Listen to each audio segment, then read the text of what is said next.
Il n'y a pas que Cédric Doumbé et Baïsangour Shamsoudinov au PFL Paris. On a une très belle carte et une carte principale qui envoie vraiment du lourd. Donc, on va revoir cette carte principale ensemble avec Aldric Cassata sous l'angle des cotes de Paris, comme on le fait souvent avec les UFC numérotés. Cette vidéo vous est donc présentée par unibet.fr. Paris sur le MMA avec Unibet. Quelle sera l'issue du combat? Une soumission? Un KO? Paris sur les meilleures cotes avec Unibet. 100 € de bonus sur ton premier pari.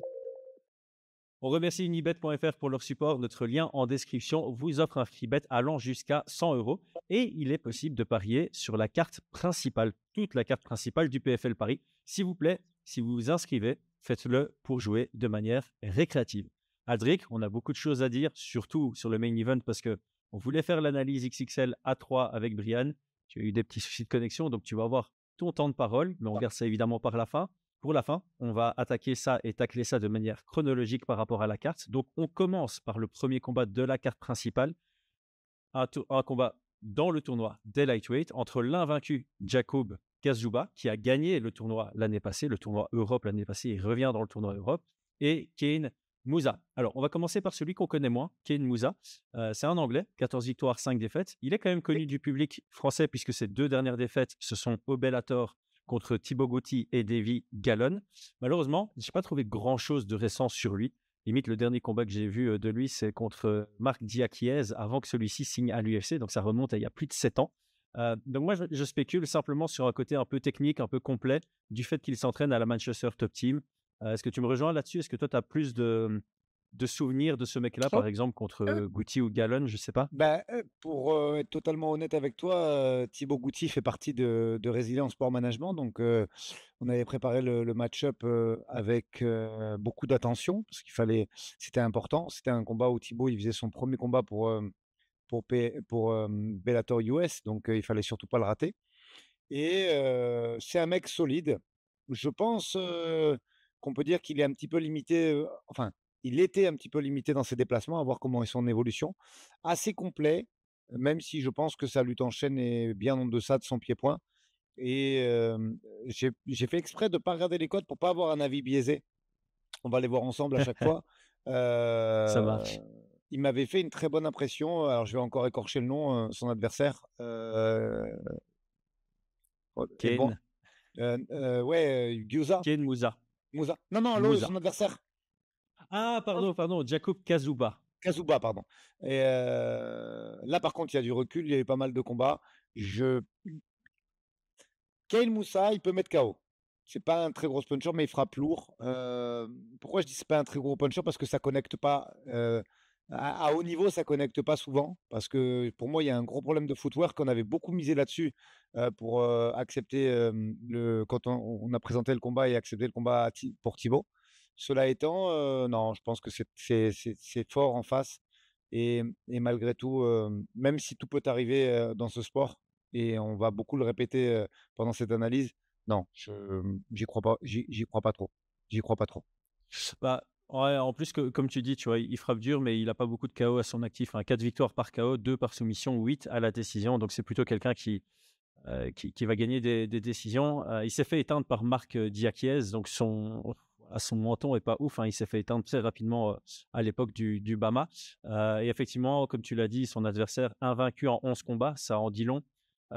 Très, très, très physique, je le trouve. Très physique pour la division. Ouais. Excellent grappling général en pression. Il vient pour imposer son jeu. Moi, on en parle souvent avec Brian récemment, tu vois, le côté spécialiste versus complet. Et je pense que Jakub a tout à gagner à devenir un spécialiste du MMA, enfin du grappling, Ouais. plutôt que chercher à devenir complet, parce que son pied-point n'est pas extraordinaire. Et je crois que la marge de progression qu'il a en pied-point, je préférais le voir investir dans un style Khabib ou Abdul, dont on parlera un peu plus tard dans ce podcast. Il a tout à gagner là-dedans et dans ce combat-ci particulièrement, je pense qu'il doit chercher à s'imposer avec sa lutte, son grind. C'est comme ça que je le définirais, un grinder Oui, et, un euh, grinder. et son jeu au sol. Moi, je le vois passer Ah, très tu vite l'avais sur le aussi? takedown. Ouais, je vois Ouais. passer, franchement, je pense que première ou deuxième tentative, ça va amener au sol et ça va être très compliqué derrière pour Moussa, pour Ken Moussa. On est d'accord. Alors toi, tu vas découvrir les cotes. Moi, je vais les donner maintenant et puis tu vas me donner ton avis dessus. Alors les cotes sont largement à l'avantage de OK. Jakub. Il a 1,20 contre Ouais. 4,15 pour Kane. Donc, on est sur un 80-20. On est sur un 80-20. Est-ce que ça te semble logique ou ça te Oui. semble exagéré dans un sens ou dans Non, l'autre? non, extrêmement logique parce qu'un puncher qui sait pas se déplacer, je catégorise, hein, c'est un mec qui est au Bellator, qui est solide, et je veux surtout pas lui manquer de respect. Vous savez que je me révolte quand on manque de respect aux miens de fighter, donc je vais surtout sûrement pas faire, la même chose. Mais oui, effectivement, un fighter qui cogne fort, mais qui a des petits soucis de footwork, contre un grappleur de haut niveau qui nous a montré sur la saison dernière. D'ailleurs, moi, je me suis interrogé, pas toi, de le revoir dans le tournoi. Je me suis dit peut-être un petit problème de visa pour aller faire le tournoi US, parce que en toute logique, c'est ce qui était promis dans les contrats, que le vainqueur de chaque édition serait invité sur l'US. Donc j'en ai déduit qu'il avait peut-être eu un petit souci sur le visa pour pas qu'on le voie sur le tournoi américain. Ouais, c'est assez particulier ou alors il avait peut-être pas encore assez confiance en ses compétences et qu'il voulait refaire une saison en Europe avant de partir aux États-Unis. J'ai pas l'info, mais voilà, ça le fait rentrer dans le tournoi en tant que favori, hein, automatiquement. Donc, Oui, il y a aussi ces combattants qui aiment bien être, tu sais, ça se dit en français un gros poisson dans un petit lac, parce que ça, en anglais, c'est big fish in a small lake, tu vois. je l'avais Et je jamais pense que entendu, c'est mais ça, ça se c'est comprend peut-être ça très aussi. bien. Ouais, Ah, sérieux, t'as ouais, jamais, ouais, voilà, c'est être un petit poisson dans un gros lac plutôt qu'essayer de chercher à être pardon, un gros poisson dans un petit lac plutôt que d'aller nager dans les océans. Donc peut-être qu'il veut prendre le temps, hein. Je sais même pas quel âge il a, mais il me semble qu'il est pas, 28 ans, donc c'est peut-être ça aussi. Peut-être qu'il est plus en ouais, mode gestion de carrière. Quoi qu'il en soit, je pense que le 80-20 représente très bien ce combat. On a, ouais, plutôt, le punchers chance. Je vais y arriver. Ouh j'ai un problème ouais. avec mon anglais ces derniers jours. C'est la fatigue. Et ça, ouais, le 80-20 est assez juste. Donc, on dit souvent sur les petites cartes, il faut parier à l'aveugle sur les underdogs. Tu mets les 5 underdogs et tu vas t'en sortir, positif. Mais ici, je crois vraiment que Jacob Moi, est j'y crois est pas. large Ouais. favori et à moins d'une Mm. ouais, à moins d'une grosse contre-performance de son côté, je le vois sortir haut la main avec un nouveau finish à son actif. Ouais. Passons au deuxième combat. Attends, j'ai noté les minutes, comme ça sera plus facile pour faire le chapitrage. On nous demande souvent de faire du chapitrage, donc les gens préféreront me voir poser pendant 5 secondes. Voilà. Deuxième combat, on est de nouveau dans le tournoi des lightweight. Ici, quelqu'un que tu connais très, très bien, Yazid Chouchan, contre l'Espagnol Ignacio Capella. On va d'abord parler de l'Espagnol qu'on connaît moins. Il a 7 victoires, une défaite en professionnel, 5 victoires par KO, une par soumission, une à la décision. Et il est sur 7 victoires de suite. Alors pour les mathématiciens avancés qui nous écoutent, il est à 7-1, il a 7 victoires d'affilée, ça veut dire que sa défaite, c'était son premier combat. Et c'était contre Varela en 2014. Je te laisse la plateforme pour un peu établir le profil sportif de Ignacio Capella. Mais écoute, bon là, tu sais 2014, effectivement, Wilson, c'est Wilson Varela, c'est un combattant qui peut surprendre parce que aujourd'hui, il commence vraiment à être très complet, mais à l'époque, il avait soit un très gros striking et quand si tu étais content de l'avoir amené au sol, il avait une très, très bonne garde déjà à l'époque, et il y a pas beaucoup de gens qui ont réussi à tirer, comment dire? À pouvoir le battre, même à cette époque, puisque c'est l'époque où il a affronté aussi Mehdi Takaev. Moi, je l'ai eu d'abord en face, Wilson, avant de travailler avec Avant de lui. bosser avec. Ouais, ouais, ouais. Donc, je pense qu'il faut pas tenir compte de cette défaite. Hem, là, tu as vu le MMA espagnol, ça commence à monter fort avec, Ah ouais. des prospects qui surgissent un petit peu de partout. Je pense que c'est le bon match-up pour Yazid, mais, c'est un mec qui frappe fort et qui se Mhm. déplace pas mal lui par contre. Tu vois ce que je veux Ah, dire? Là on n'est pas sur du Ken Moussa, on est sur des gens qui ont du footwork, qui savent, travailler sur plusieurs niveaux, qui savent travailler en se déplaçant. Je dis que c'est quand même un bon combat pour Yazid parce qu'il a la tête dure et on s'est rendu compte à son précédent combat que c'était mieux quand c'est pas lui qui fait le jeu. Je sais pas si hmm. j'arrive bien à Ouais, m'exprimer, pour ouais, nos ouais. auditeurs. Toi, tu m'as compris tout de suite, mais, dans un combat de MMA, il y a souvent un mec qui prend les choses en main, même si à très haut niveau, ils peuvent être 2, hein, mais souvent sur des combats de ligue, de tournois européens ou de choses un petit peu mineures, il y en a un qui prend l'ascendant, qui met son rythme et il y a celui d'en face qui apporte des réponses qui sont parfois bonnes et qui sont parfois, mauvaises. Et Yazid, il joue mieux, je trouve, le rôle du contreur et de celui qui subit le rythme et qui va venir mettre sa touch et accélérer d'un seul coup, que quand c'est lui qui doit sortir le jeu et prendre à son compte, je trouve, hein. S'il faut, Jean-Mi Mmh. Froissart, il va m'écouter, il va me jeter des cailloux sur la tête, mais je pense pas. On s'entend très bien avec Jean-Michel, le coach de Yazid. Mais c'est pour ça que je dis que c'est un bon match-up. Mais attention, on est sur un garçon qui est complet, on est sur un garçon qui se déplace bien, on est sur un garçon qui commence à faire une belle expérience. Et on en avait parlé sur les coach talk de Benoît notamment. Il y a une arme qui est invisible en MMA, mais qui est plus tranchante que n'importe quel art martial, c'est la confiance. Et quand tu es sur 7 Mmh. victoires d'affilée, que tu as perdu qu'à ton premier combat, et que derrière ça, tu as fait une remontada comme ça, et que 7 fois, tu as gagné, la confiance est là. Et c'est, je pense, c'est l'arme qui peut rendre un combattant moyen bon et un bon très bon. Ouais et il a un profil intéressant, hein, l'Espagnol, en dehors de la cage, le mec est ingénieur et entrepreneur, hein. C'est quelqu'un Ah qui bah a ça, une je vie savais pas ça, tu active. vois?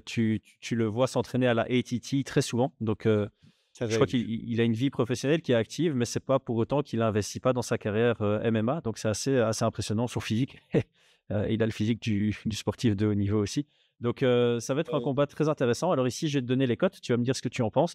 Officiellement, donc sur, unibet.fr, le Français Yazid Chouchan est à 1,48 pour 2,48 du côté de l'Espagnol. On est donc sur un 65-35 à l'avantage de Yazid Chouchan. Est-ce que tu t'alignes à ça? Alors, moi, je manage Yazid, donc bien évidemment, je le voyais favori, mais par son expérience, il y a des choses, il y a des algorithmes de sites de paris que j'ai quand même du mal à saisir, puisque moi, je Mmh. m'aligne à ça parce que je connais Yazid, parce que je connais son mental, je sais où il veut aller, je connais son expérience. Cela étant, si tu te Mmh. contentes d'observer les faits et rien que les faits, de fight. Il y a 7 victoires d'affilée, avec un record quasi parfait, avec une très bonne spirale. Et Yazid est sur une défaite lors de son dernier combat, Mmh. combat qui s'est pas très bien passé. Donc, alors, je reformule, je comprends pas l'algorithme, même si moi, implicitement, je m'aligne là-dessus parce que, pour les raisons que j'ai évoquées précédemment, là-dessus, je t'avoue que j'ai un petit doute sur le mode de calcul et la façon dont les spécialistes comment dire, ont construit cette cote. Voilà. Positionné. Ouais, Ouais, beh, écoute, moi, on va à mon avis en parler plusieurs fois dans le podcast, mais j'ai l'impression que Unibet.fr, PFL Paris, des Français, ils savent que l'argent va davantage rentrer sur les Français par, côté, par affinité, et donc je pense qu'ils ont exagéré toutes les cotes à l'avantage des Français. Donc le premier combat, la cote me semble judicieuse parce que c'est en polonais contre, en anglais. Les 3 combats qu'on va faire maintenant, il y a un Français contre un non-Français et là, je trouve qu'elles sont toutes exagérées à l'avantage du Français et puis le dernier combat, c'est franco-français donc là, c'est plus, une exagération potentielle sur la hype qu'autre chose. Donc ici, je te rejoins, j'aime beaucoup Yazid Chouchan. Je trouve que le 65, c'est un peu trop généreux à son avantage dans ce combat et que la cote sur laquelle il y a de la valeur, c'est sur, l'Espagnol. Donc si je dois donner un pronostic, je vois Yazid l'emporter à la décision. Si je dois me positionner et mettre une unité sur quelqu'un, je la mettrais sur l'Espagnol parce que pour moi, 65-35, c'est un petit peu trop généreux pour Yazid dans ce combat. Pour moi, c'est plus serré. Et en fait, on le dit souvent avec Brian, c'est peut-être le bon moment pour le dire, c'est quand on dit ça, c'est pas une insulte envers Yazid. Justement, si Yazid gagne et qu'on a dit le combat est plus serré que ce qu'on croit et qu'il gagne, ben ça lui donne de la crédibilité à sa victoire. Tu vois, si on se dit, c'est un 55-45 au lieu d'un 65-35 et puis qu'il domine, bah, tu as réussi à trouver ton 55 avec, avec une grande justesse et une grande qualité, donc ça crédibilise la victoire. Bref, je je suis trouvais ça entièrement important d'accord avec toi. de le Non, non, souligner, mais en tout cas, comment dire? Quand on a bossé sur le match-up, c'est absolument pas comme ça qu'on l'a pris. On n'a pas dit, c'est un combat facile. Donc, je pense qu'effectivement la cote est généreuse et c'est pas, mais c'est pas du tout insulter, Yazid, que de dire ça. Moi, je l'ai dit, j'y crois en Yazid parce que je connais le bonhomme, sa mentalité. Je l'aime beaucoup, beaucoup et il le sait. J'ai même pas besoin d'en parler. Mais heu, on prend le contexte, la dernière défaite, on prend la hype de victoire de l'Espagnol et on prend le ce qu'il a montré dans la cage. C'est un combat difficile. Bien sûr que c'est un combat difficile ouais. et moi je disais que c'est un bon match-up parce que dans le rôle du chassé, et pas du chasseur. Il est fort, Yazid, parce qu'il a une bonne lutte, parce qu'il encaisse Ouais. très fort et qu'il a un bon mental. Et voilà. Et quand il subit le rythme et que c'est à lui de mettre ses accélérations, il sait faire. Et il est dur à soumettre, et il est dur Mmh. à emmener au sol, et il est dur à mettre KO. La cote est extrêmement généreuse, et bien plus que nous, on a beaucoup plus travaillé sur le match-up que l'évidence qui. Parce que là, si on suit la cote de Paris, c'est une Ouais, évidence qui va gagner. Et non, non, non, c'est un combat qui c'est va ça. être âprement disputé. Et par contre, bien sûr que sur le pronostic, 100% sur Yazid, évidemment. Évidemment. OK, bah, ça me fait plaisir d'entendre ça parce que ça me paraissait aussi un peu, voilà, un peu généreux, mais il a le statut de favori, ça c'est légitime. Mais à ce point, Oui, c'est juste à ce point-là, c'est peut-être un peu trop. Alors, on on est monte chez d'accord. les welterweight pour le combat de milieu de carte principale. On est avec Ibrahim Mané contre Cekina Pedro. Alors, moi, j'ai commenté le dernier combat du Hollandais, Cekina Pedro. Et autant j'étais impressionné par son physique et son athlétisme dans le premier round, autant j'ai trouvé la performance très, très, très moyenne dans son ensemble. Alors, il est dangereux, il a le style hollandais, c'est un striker qui frappe fort, c'est un grappleur orienté soumission, très peu de buts. Par contre, son athlétisme lui permet d'avoir une ligne défensive assez intéressante, mais cet athlétisme disparaît très vite et il devient très prenable pour ceux qui ont un peu de la caisse. Il a 8 victoires pour 3 défaites. Je ne sais pas si tu as quelque chose de plus à dire sur le profil de Pedro ou si c'est un bon tour d'horizon. Non, j'ai regardé hier soir, j'ai regardé son dernier combat, et physiquement costaud. C'est hâte de voir la pesée, de voir Ibra à côté, parce que c'est aussi un gros 77. Ibrahim Mané, attention, hein, il a fait la télé-réalité à 84 kilos en Afrique du Sud, et il était loin d'être ridicule devant les Brandon Lézard et tous ces mecs-là qui sont des mecs Mhm. costauds, qui sont entraînés avec Dricus du Plessis, tout ça. Donc c'est quand même un 77 volumineux. J'ai hâte de les voir au face-off.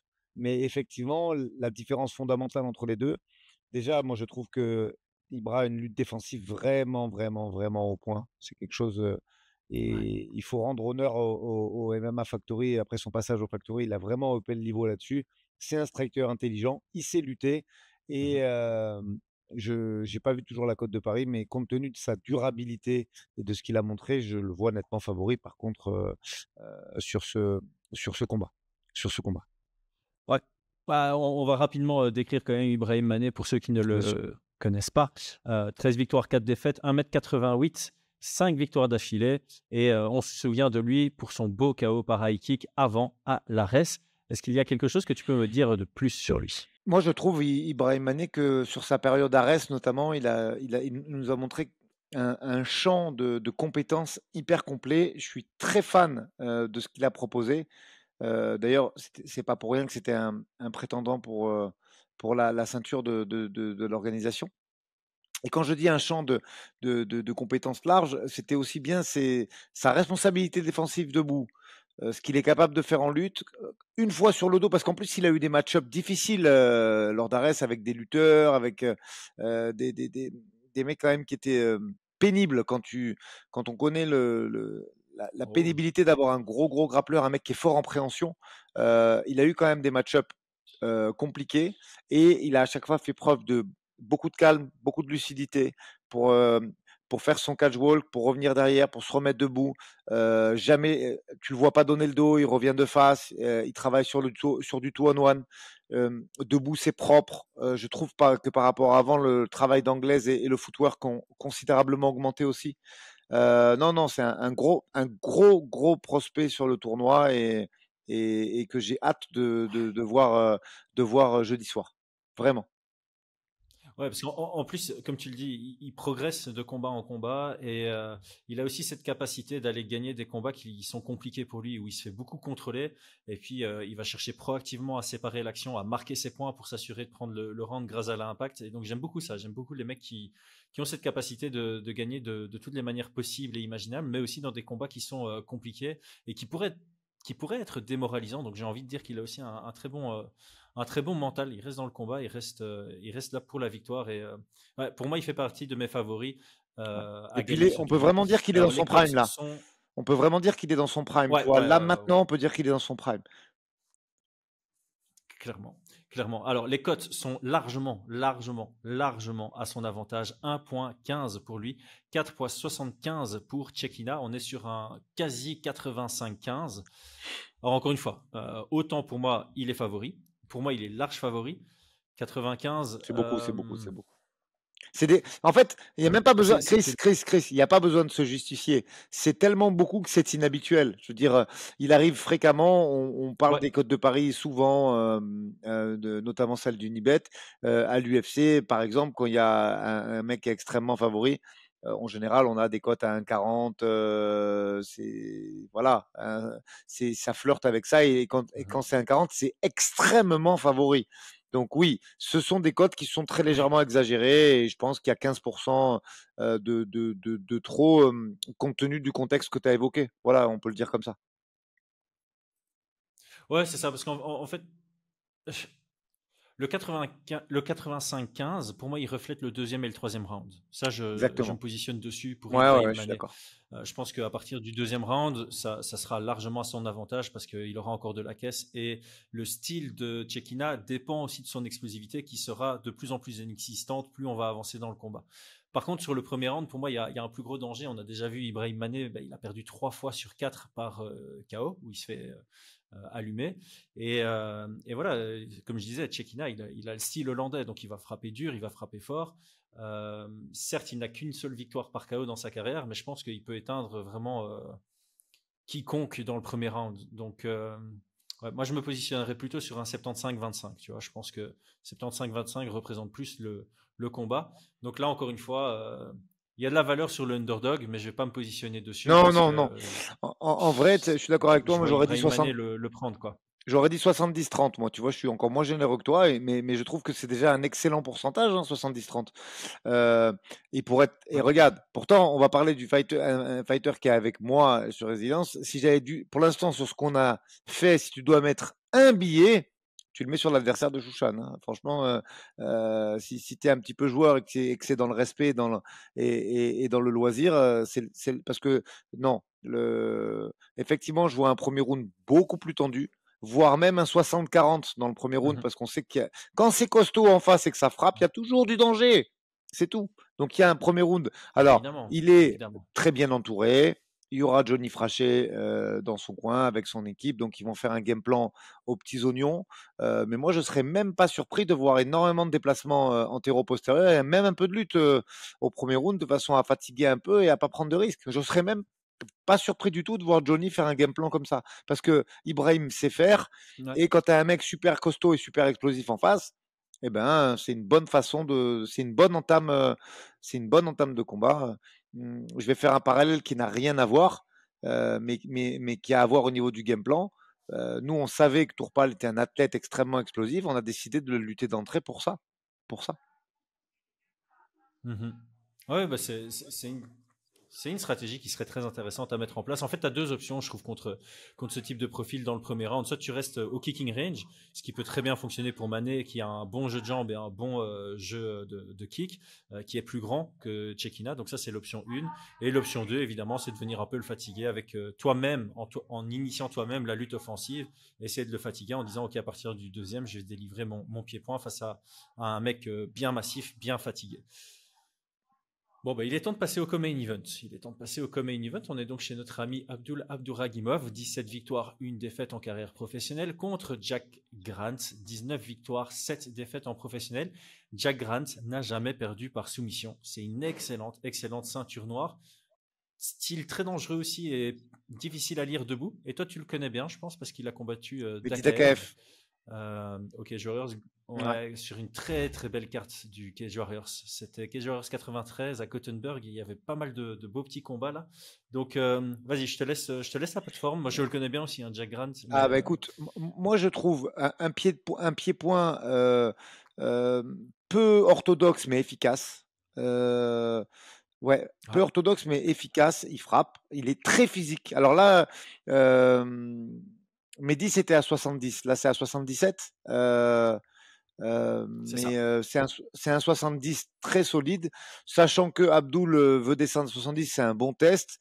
Je pense quand même que du coup, son avantage physique, il le perd. Là, faut être totalement honnête. Abdul, c'est un mec qui est capable de monter à 84 et même s'il a morflé physiquement contre Aratik, on voit ce qui s'est passé à Aratik dernièrement qui vient de prendre la ceinture des 93, la KT au-dessus au KSW. Non, c'est pas c'est au KSW, si. Si, c'est au KSW. Donc, Si, c'est ok. il va morfler physiquement. Là, il perd sur ce combat-là. Grant perd son avantage physique qu'il a à 70. Ça, c'est fact, c'est acté. Par contre, il reste dangereux debout. Il a une défense de lutte qui est pas super, mais qui est solide quand même. Et au sol, c'est pas mal du tout. Moi, j'aime bien ce qu'il fait, même si je laisse un gros avantage quand même à Abdul. Oui, c'est ça. C'est un combat. Grant aussi, on peut dire qu'il est durable. Petit bémol, pareil, à 77, je le connais pas. Est-ce que c'est pas trop? Est-ce que si c'est physique en face, il peut s'user plus prématurément qu'à 70? C'est possible. Mais après, je vais te dire un truc. Ce combat-là, à 70, c'était un combat piège pour Abdul. Là, c'est pas un combat piège, mais il va pas falloir rater beaucoup de takedowns. Je pense que Grant debout sera quand même. Hein? Ouais, c'est ça, je te rejoins. J'étais juste en train de confirmer, mais comme on a un petit décalage, ça t'a coupé trop tard. C'est pas grave. Mais en gros, ouais, moi, c'est ce que je disais dans ma première preview. J'avais fait une petite vidéo de ressenti au moment de l'annonce du combat. Jack Grant, je comprends pas comment il faisait lightweight à l'époque. Je l'ai croisé plein de fois au Cage Warriors, je le voyais. Je suis grand comme gars. Et je le voyais, j'étais là, mais il est plus massif que moi. Quand on était au Cage Warriors avec Donovan, c'était le profil qu'on voulait éviter. Jack Grant, on avait vraiment beaucoup de respect pour lui. Et là, ces deux derniers combats, il est monté en welterweight et il a gagné contre Nathan Jones, qui est plutôt massif aussi. Il est sur 2 victoires en welterweight. Il a fait quelques compètes de grappling récemment. Il a battu Hathaway, qui est un des mecs que je préférais à l'époque où je regardais le MMA il y a 10 ans, et puis il a soudainement arrêté pendant plusieurs années, et là il revient un peu, combattant que j'aimais beaucoup, un combattant anglais. Bref, comme tu dis, Jack Grant, il a ses complexités debout, il peut finaliser debout, tant que ça reste debout, évidemment, ce sera un large avantage à Jack Grant, même s'il est une excellente ceinture noire. Non, c'est en dessous Abdul est largement au-dessus. Je pense que Abdul en Europe, Abdul, déjà en grappling, en Europe, c'est difficile de trouver quelqu'un qui est aussi fort que lui. Mais alors en MMA, il y a un gap avec tout le monde. Donc ici, clairement, stratégie Abdul, mettre au sol au plus vite, et je le vois dominer au sol. Je crois que Jack Grant peut lui donner du fil à retordre dans sa défense. Il peut être tricky et difficile à finaliser au sol. Ça pourrait perdurer. Mais ouais, Abdul est largement au-dessus de quelqu'un qui est excellent au sol en Jack Grant. Donc le risque pour Abdul, c'est debout. Jack Grant, ce sera de la survie au sol. Il sera capable, à mon avis, de survivre bien plus que son dernier, la Brad Wheeler. Mais ce sera une domination Abdul si ça touche le sol, ça c'est clair. Ah bah, là, on part d'un précédent adversaire Wheeler qui était, allez, si on devait mettre des étoiles sur 5 étoiles, on était sur un 2 étoiles. Là, on est sur un 4 étoiles. C'est un mec solide, avec beaucoup d'expérience, qui a tapé des mecs très forts. Même si effectivement la majorité de ces mecs très forts étaient plutôt à 70. Non, c'est pas un combat facile. Je ne connais toujours pas la cote de Paris et si je devais donner une cote, j'aurais mis un 60-40, voire un 65-45. Attention, hein. C'est un combat très solide. 65-35, tu veux dire? Oui, 65-35. C'est un combat solide avec un vet européen qui connaît le sol, qui sait défendre la lutte et qui a déjà énormément d'expérience dans la cage. Donc, non. Ça, c'est un très beau main event aussi. Très, très beau main event.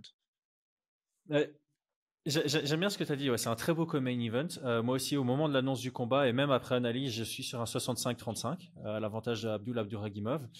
Ceci étant dit, comme tous les combats de Abdul Abduragimov, tu vas donner ta stat avant le combat, mais pendant le combat, il va peut-être te montrer une surdomination parce que son style est quelque chose de submergent, et donc tu vas dire oui, la cote était juste. Parce que là, la cote est à 1,17 pour Abdul, 4,50 pour Grant, donc on est entre le 80 et 85 à l'avantage de Abdul. Donc de nouveau, je trouve que c'est une exagération à l'avantage du français. Il mérite d'être favori, il mérite d'être large favori, mais moi je me situerais plus au 65-35 parce que c'était une cote à 1,40. Il est grand en plus, il est grand, donc il faut savoir. Ouais, il faut savoir rentrer dans sa distance. Hein. Jack Grant, clairement, je vois Abdul s'imposer. Mais 80, 85, c'est large quand même. Hein. Non, non, non, on est d'accord. Et puis je te dis, je pense. Après, regarde, on était hypé par le combat contre Karl parce qu'on pensait que Karl Amoussou allait pouvoir défendre la lutte ou tout du moins, au moins peut-être les 3 premières amenées au sol. Et ça n'a pas été le cas. Sur le premier clinch de Greco, c'est tombé. Donc, comme tu dis, Abdul, c'est fort, c'est surprenant. Je pense que dans cette catégorie de poids, il a lui l'avantage physique quand même. Cela étant, je te dis, si il rate les 3 premières amenées au sol, bah ça peut. C'est un combat qui peut nécessiter beaucoup de mobilisation et beaucoup d'attention de sa part. Si ça marche d'entrée, Ouais. même s'il finit pas, il va imposer son physique, user Grant, et ce sera parce que c'est vraiment un mec qui t'aspire l'énergie, Abdul au sol, tu vois, de par ses contrôles. Les gens se rendent pas compte, mais les positions, la hanche, sa façon de passer la garde, il t'aspire l'énergie. C'est très très technique ce qu'il fait, même si ça a l'air simple. Et il est fort et il tape fort aussi. Un mec, un jujitsuka de formation qui a un aussi gros Gundam Band, c'est aussi très rare. C'est vrai que c'est dommage qu'il soit un peu passé à la trappe. Moi, je l'aime bien. On a souvent échangé. C'est un mec que j'aime bien. Et là, le combat est passé complètement à la trappe alors que c'est un super combat qui peut gagner facilement, mais sur lequel il peut aussi galérer. Voilà comment je le décrirais. Mais c'est un vrai challenge. En fait, tu as tout résumé pour moi.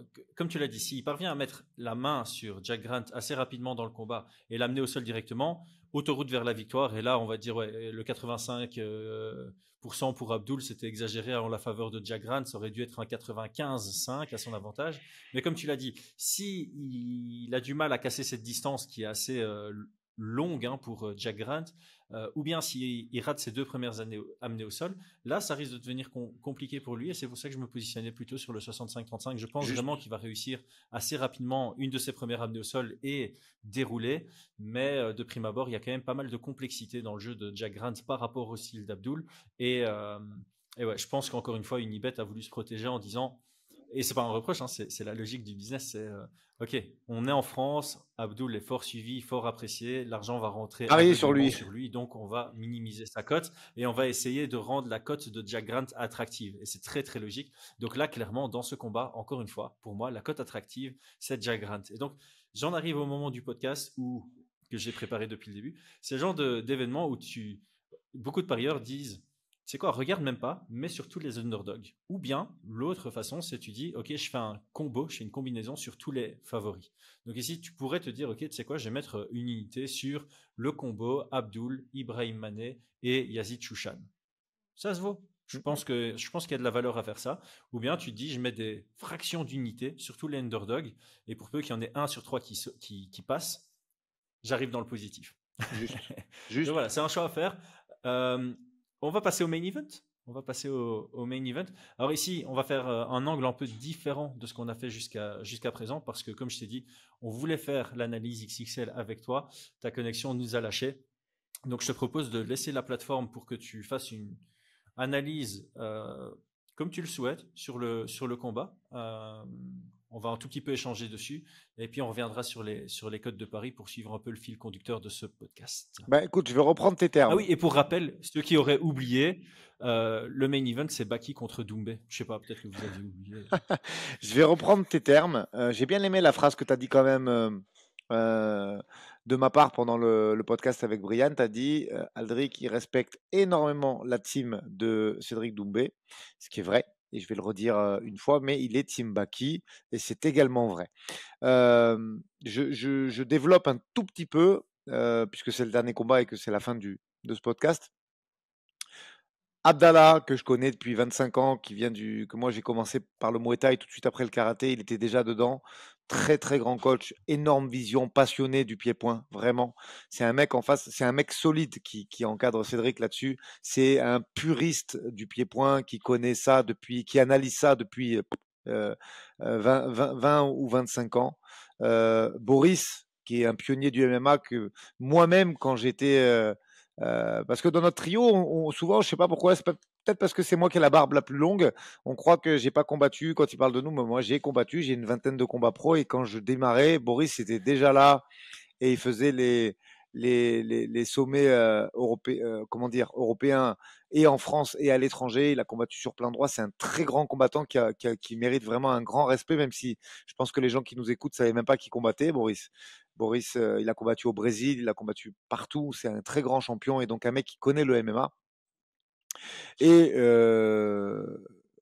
voilà, très grand respect pour son équipe.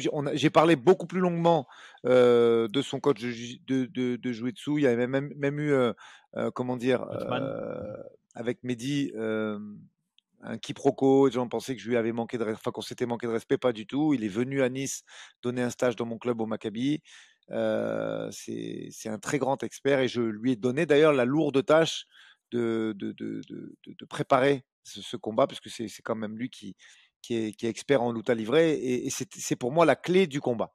Voilà, ça c'est pour le. Pourquoi, malgré tout ce respect, je reste Team Baki, parce que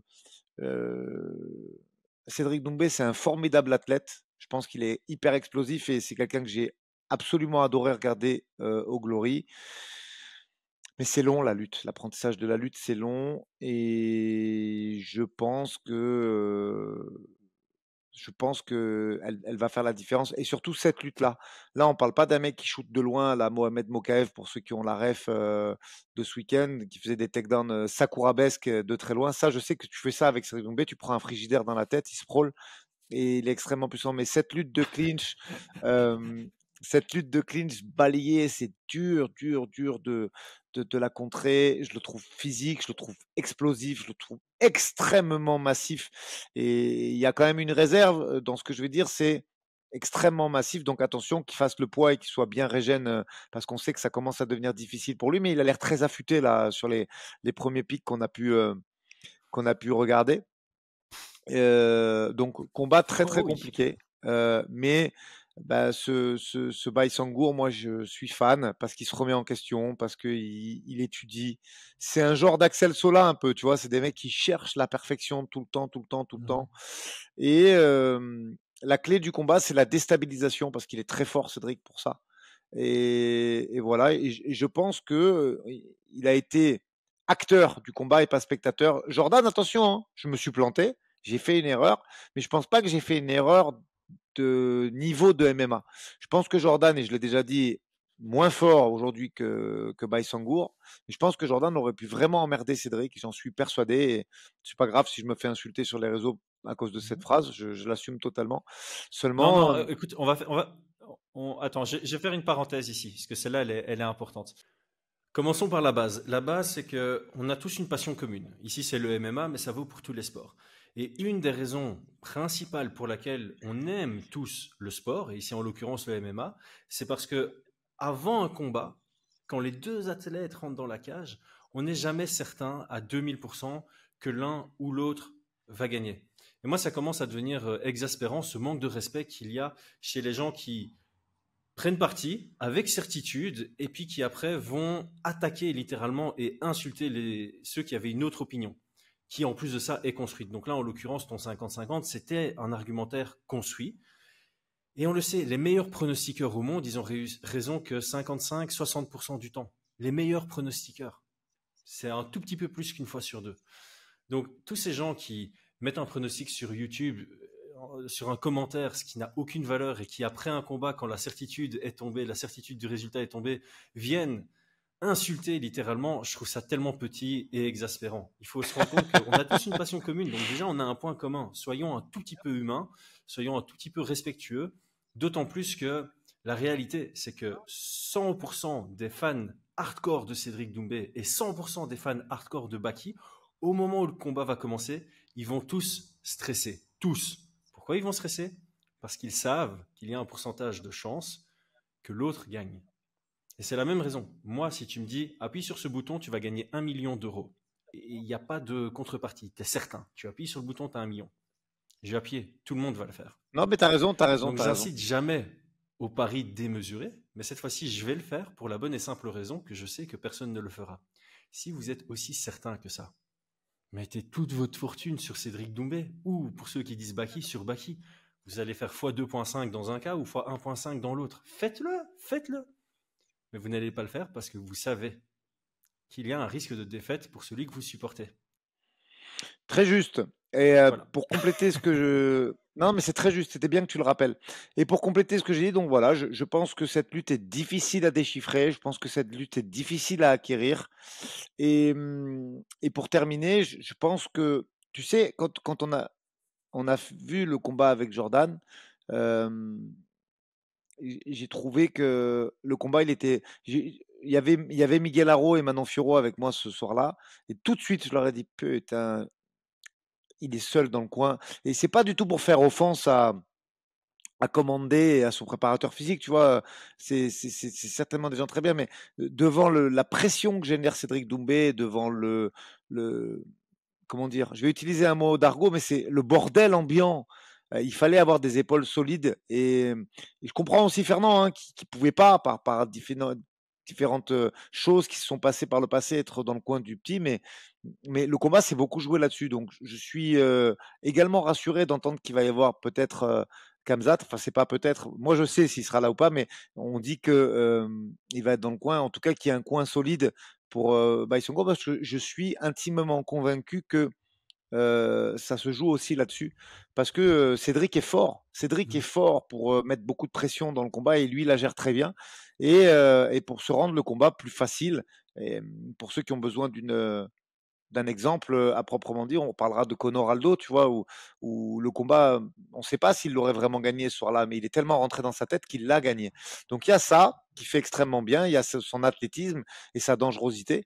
Mais moi, je suis persuadé que le petit Baïsangour, et je dis ça, c'est juste par rapport à notre différence d'âge, quand je dis petit, il va faire le combat parfait qui va lui permettre de gagner. Voilà, je le pense. Et aucune véhémence. Oui, j'aime bien Cédric Doumbé, le combattant. Non, je n'aime pas Cédric Doumbé, puisque notre première rencontre sur les réseaux sociaux, il marque j'étais un Manon Fiorot, donc je ne peux pas apprécier cette personne sur les médias. Comprenez-moi, hein, faites preuve d'un peu de compassion. Mais par contre, l'athlète, j'ai énormément de respect pour lui, et je pense qu'il est très fort. Mais je suis également persuadé que le petit va faire euh, le combat qu'il faut, qui c'est 3 rounds, et qui il va faire ça à la perfection. Et puis voilà, et puis maintenant on aura la réponse jeudi. Donc je reste Team Baki malgré tout ce qui s'est passé depuis l'analyse XXL que tu as fait avec Brian. Et merci pour l'analyse, je vais pas dire XXL, mais d'avoir pris le temps d'aller au plus loin de ta pensée, même si on avait eu l'occasion de faire pas mal de sujets dessus, notamment le training camp optimal pour Baki, le training camp optimal pour Doumbé. Grosso modo, ça représentait aussi une analyse bien développée, donc on avait eu l'occasion de traiter le sujet. Donc on arrivait à la partie ultime, hein, les cotes de Paris. Et là, sur ce combat, j'en parle souvent avec Brian, il y a certains combats sur lesquels toutes les cotes ont de la valeur.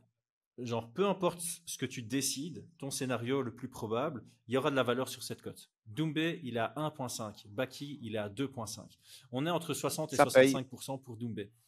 Brian et moi, on s'était tous les deux mis d'accord. Ça a varié, hein. Quand le combat a été annoncé, on était 55-45 Baki. Puis on a fait une première analyse, on est parti vers le 60-40 Baki. Puis on a réanalysé Cédric, on est parti vers le 55-45 Doumbé. Et puis maintenant, on s'est réécarté vers le 60-40 Doumbé. Donc les cotes ici reflètent une réalité. Là, toi, tu le sens bien pour Baki. Donc automatiquement, si Baki il a 2,5, cette cote a de la valeur pour toi. Oui, tout à fait. Je trouve que les cotes de départ étaient plus cohérentes que celles de maintenant, parce qu'il y avait moins d'écart, j'ai l'impression, quand c'est sorti au tout début. Celle-là, je l'ai vu par contre, mais malgré moi sur les réseaux Non, sociaux. sur unibet.fr, c'était plus écarté au début. On Ah, était pardon. plus sur le Euh, 65, presque 70 pour Cédric. Je comprends, hein, que Doumbé soit favori au niveau des algorithmes, parce que il a été un combattant avec un style similaire, parce que il reste contre un adversaire qui est jeune, avec tout ce qu'il a accompli en pied-point. Il faut être réaliste. Mais je te dis, je pense que la maturité, malgré l'âge de Baki, va lui permettre de faire meilleure figure, et au moins d'être à 100% de ses capacités jeudi soir. Eh ben, On va clôturer là-dessus. Brian, juste avant qu'on enregistre le podcast, il a mis sur notre conversation qu'il se positionnait avec une unité sur Baki à la décision. C'est x6 si ça passe. Donc, comprenez bien, ça c'est l'exemple parfait. Il y a qui on supporte, il y a qui on pronostique, et puis il y a qui on parie. Et là, typiquement, Brian, il était neutre dans ce combat. Il voit une victoire, son pronostic, c'est une victoire de Cédric Doumbé. Mais il va mettre une unité sur la victoire de Baki à la décision qui est à 6 parce qu'il trouve que c'est la cote qui a le plus de valeur. Moi, je me suis aussi déjà positionné. J'ai mis une unité sur... j'ai mis une unité sur Cédric Doumbé à la décision, c'est à 9. Et j'ai mis en plus de ça une unité sur le combat va à la décision qui est à 4,75 je pense. Ah non, je me suis retiré, autant pour moi. À la base, je voulais mettre 9... une unité sur Cédric Doumbé à la décision. Finalement, je mets une unité sur le combat va à la décision qui est à 4,75 parce que je trouve cette cote intéressante. Je pense qu'il y a une vraie possibilité que les deux soient un peu trop attentistes dans leur style de par les enjeux, de par la pression autour du combat. On a déjà vu ça, des combats à haute pression où les deux mecs, ils sont un peu attentistes de peur de la défaite par KO, de la défaite humiliante ou de la défaite par soumission. Et du coup, ça va être beaucoup dans l'observation, ça va être je vois le combat comme ça aussi. Pas trop de prise de risque. Et donc, moi, je me suis positionné sur le combat va à la décision. Je vais voir si je me positionne sur quelque chose d'autre, mais je suis très content déjà d'avoir mis ma petite unité sur 4,75 pour un combat qui va à la décision. C'est quand même... Moi, je vois quand même beaucoup de scénarios où on a un combat qui va à la décision, que ce soit à l'avantage de Baki ou de Doumbé. Donc, je me suis retiré de ma cote sur Doumbé en me disant, mais non, mais en fait, le combat à la décision, peu importe qui l'emporte, à 4,75, ouais, ça a beaucoup de valeur selon moi. Très juste. Et ben voilà, on a fait le tour. Aldric, merci beaucoup. Et à très bientôt. Merci à tous. Abonnez-vous, à très vite. Ciao.